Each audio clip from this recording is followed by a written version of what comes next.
भारतवर्षर प्रधानमंत्री माननीय नरेंद्र मोदी गतकाली कैबिनेट निष्पत्ति नेले जे एमपी मानकर दरमा 30% कट हेबो एवं 2 वर्ष तांकर एमपी लाट प्रदान करिवे नाही।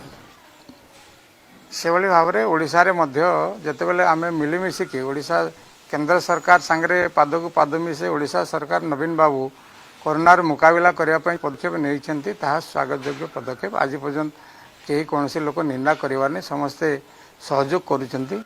ये कथा केंद्र सरकार प्रस्ताव को मुझे लागू करने ओडिशा मुख्यमंत्री को निवेदन करुँची।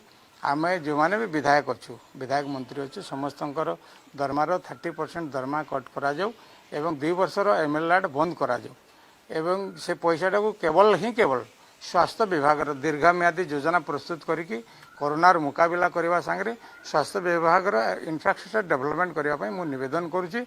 आउ गोटे मोर स्पेशल निवेदन जे सरकार स्पेशल अधिवेशन डाकंतु ना सर्वदलीय बैठक डाकंतु एवं जेते विभाग अच्छी सब विभाग 30% बजेट कट करिकी केवल दीर्घम्यादी योजना प्रस्तुत करिकी स्वास्थ्य विभाग डेवलपमेंट करा जाऊ।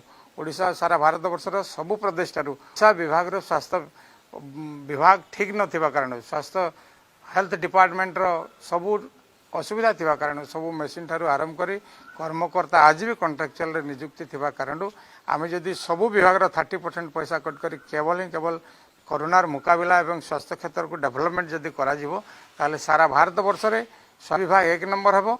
या द्वारा आमर भी मनोबल बढ़िबो लोकंकर मनोबल बढ़िबो एवं आमे भारत वर्ष रे 1 नंबर स्वास्थ्य विभाग तैयारी करि परिबा। ये आखि आगे दृष्टि रखी मुझे आपत्कालीन परिस्थिति रे ए सुझाव ओडिशार मुख्यमंत्री को देवाक चाहूँगी। या सादरे ग्रहण कले ठीक हेबो बोली मु अनुभव करुछि।